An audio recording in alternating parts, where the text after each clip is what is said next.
So today is Dog Discoveries. Skippy. You all heard me preach through Genesis, or parts of Genesis, as I hoped to kickstart our willingness to read through the Bible in a year together. I could have kept going, but I thought I'd give you a little insight into my family of origin.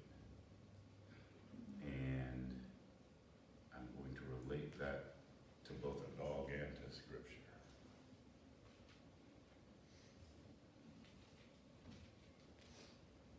First Corinthians chapter 13, verse 12.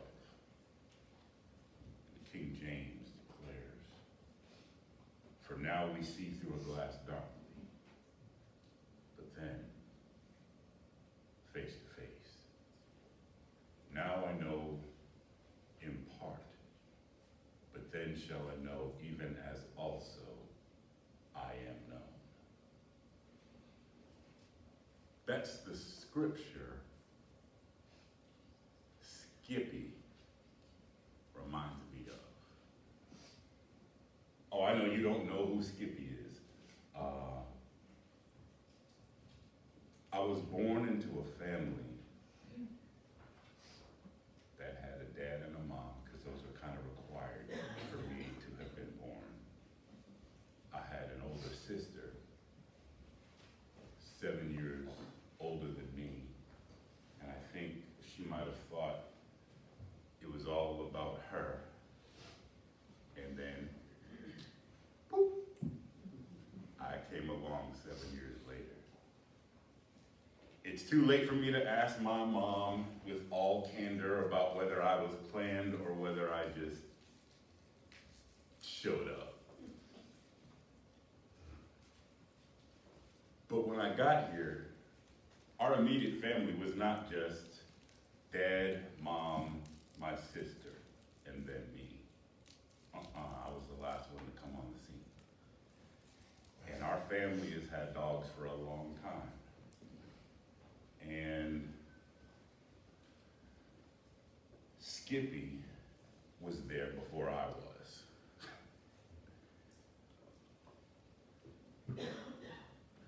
If I had to give this sermon a single sentence, I'd say, it's okay not to know everything when you're in good hands.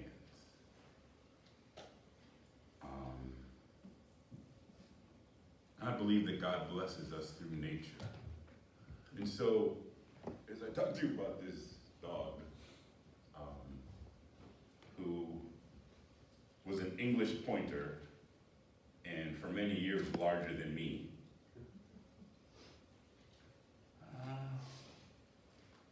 we're just going to see what lessons this scripture and this dog has to offer us.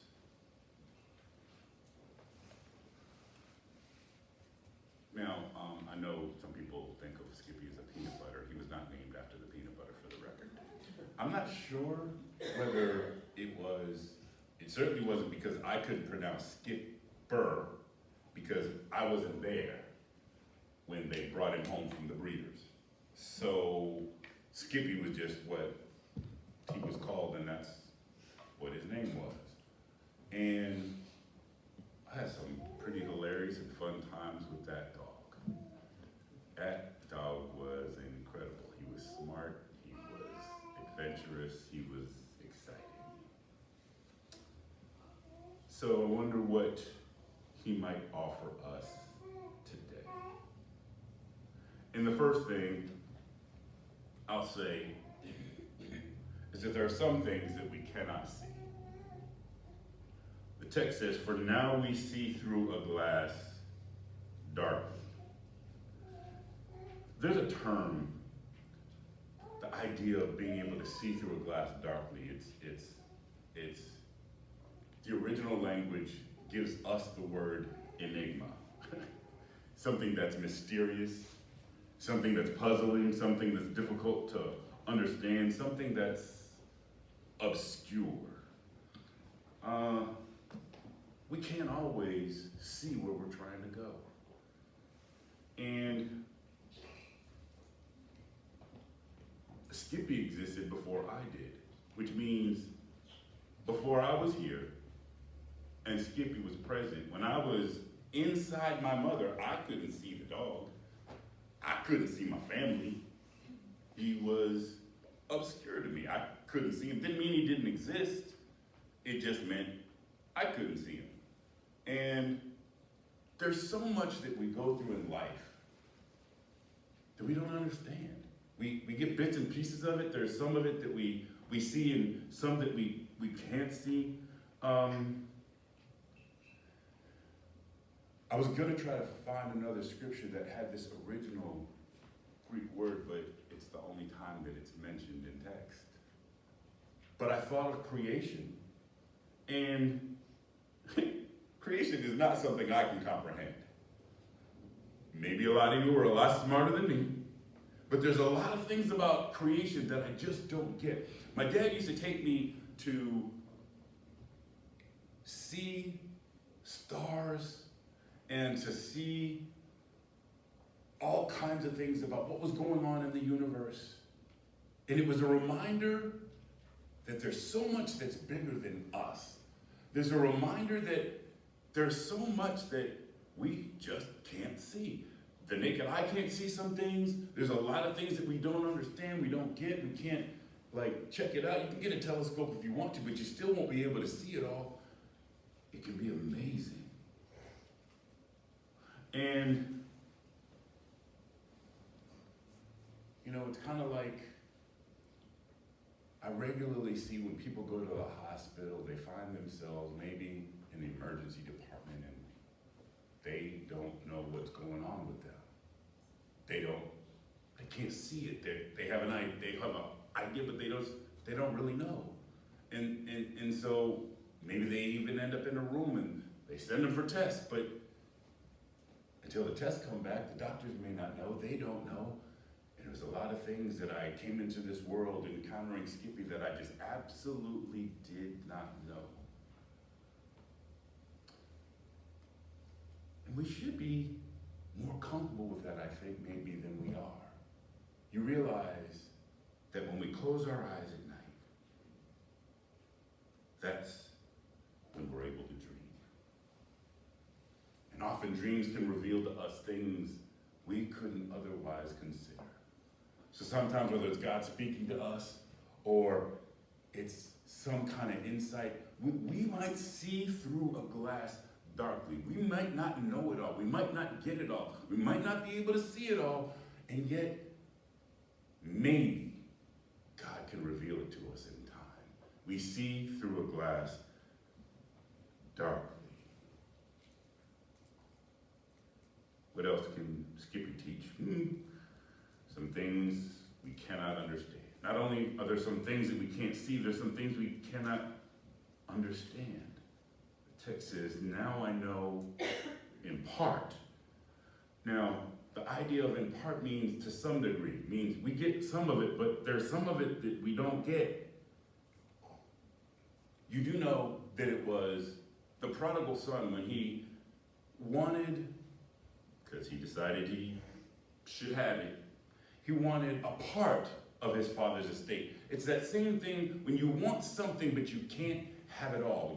He said he wanted his part, and his father gave him his part. So often that's what we get. We don't totally get it all. We don't understand it all. We can't have it all. And Skippy taught me this lesson a hard way. My parents taught me this lesson a hard way. I was mad at them for a long time for this. I came home from Pee Wee football. I was the only one at the house other than the dog. And the dog at this point was old, and he had a lot of cramps and a lot of problems and a lot of issues, and he was hollering, and it made me start to cry because, when someone you love is in pain, it hurts you. So that night was rough as the dog was howling, and then everybody came to the house, and there's nothing we could really do because, you know, there's some things that come with age. Talking about some things that we cannot understand. For me, it was Skippy and his pain when I came home from football practice. For you, it might be a loved one who's going through what you cannot understand. Just visited my dad yesterday in San Antonio, and thankfully he still knows who I am, but he has dementia, and that's not even a disease we entirely understand. Sometimes why people leave here, sometimes how they leave here, sometimes end-of-life struggles, whether someone's older or younger or whatever it is that we're facing. You know what? Sometimes we just don't understand. And I could not understand why one night the dog was howling and it made me cry and it upset me. And the next day when I came home from school, he was nowhere to be found. Nobody would answer my questions. My dad wouldn't say anything. My mom wouldn't say anything. My sister wouldn't say anything. I knew the dog hadn't run away. He spent every night with us. I just didn't understand where the dog was. I did not understand what was going on. And sometimes we fall up with God, we fall up with the church, we fall up with our friends over stuff we just don't understand. It turned out that my dad had taken the dog to be put down. And I didn't understand it because nobody even talked to me about it. But I had to live with it, I had to deal with it. For now we see through a glass darkly, but then face to face. Now I know in part. Sometimes we struggle when we know in part, and we know there's something that we need, something that we want, something that we desire, but we don't understand how we're going to get there, how it's going to get done, and we find ourselves stuck, frustrated, just not knowing and understanding.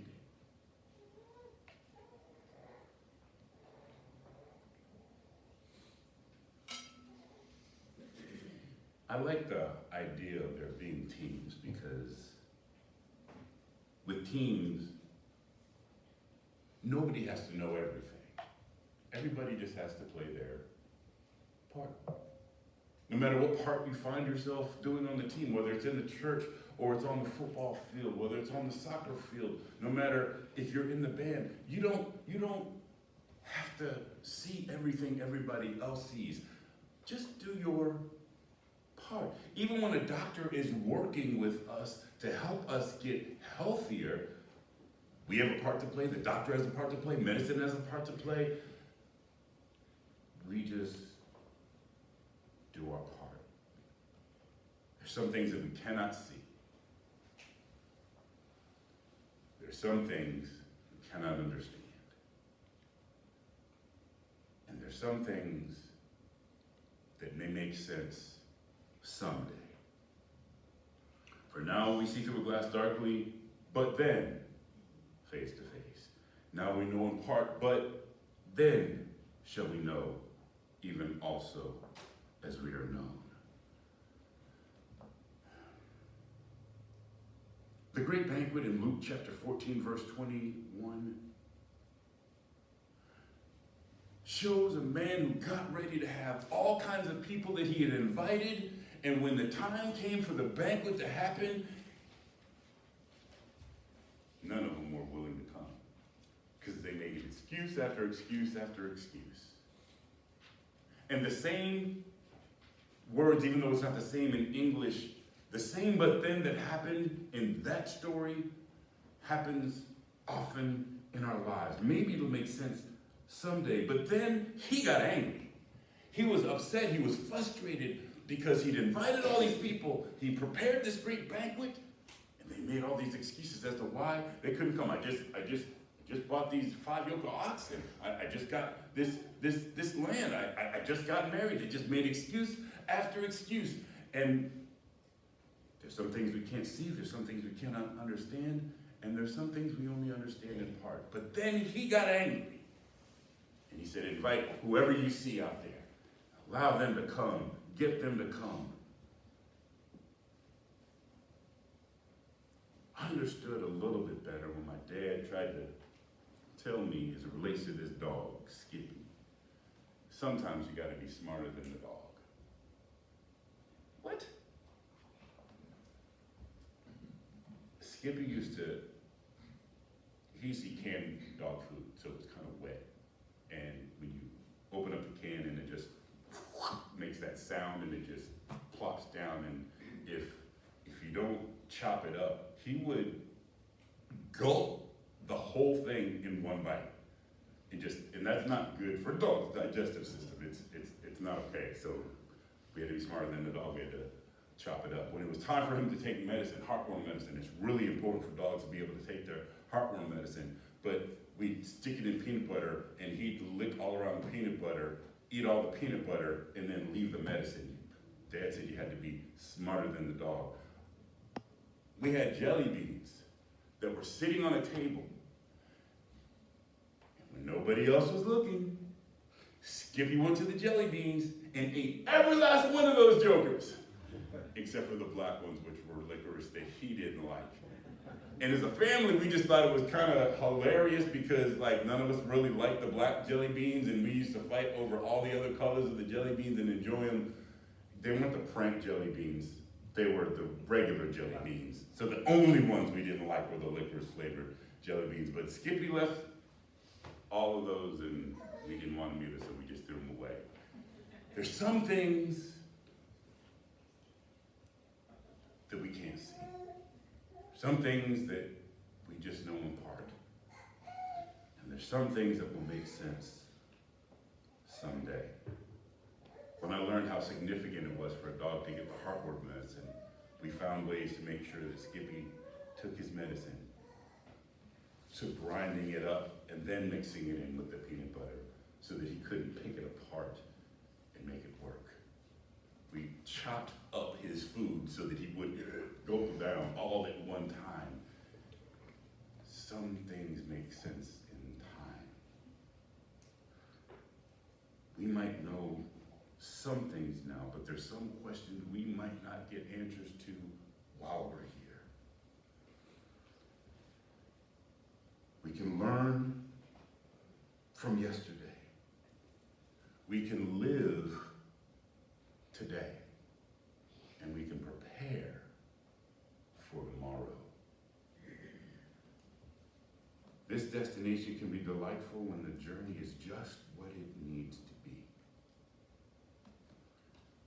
I appreciate all that God has done for me, but that doesn't mean I understand it all. And whatever your relationship is with God, it might sometimes seem like he's distant. It might sometimes seem like he's not there the way you want him to be. But even if you don't see it all, or only know in part, or understand it all, his love is so encompassing that there's nothing that you could ever do to turn him away from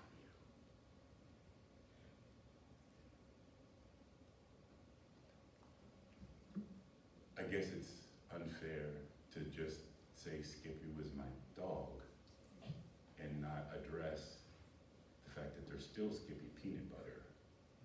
And just in case you were wondering, I did do a little bit of research about Skippy peanut butter. Did you know Skippy peanut butter was the first wide mouth jar of peanut butter? I know that's really important to know, right? Did you know that Skippy peanut butter was the first peanut butter that you didn't have to stir because it was patented to be able to stay together in the jar? So instead of having to stir it to put it on bread, I didn't grow up in this era, but you used to have to stir peanut butter in order to make it work. And I just found that so appropriate because I didn't have to do anything to make Skippy the dog exist. I just came into the family and he was already there. I didn't have to do anything to have a right relationship with Jesus Christ. He wanted to come into my life. All I had to do was accept him. And like the jar, his arms are open wide.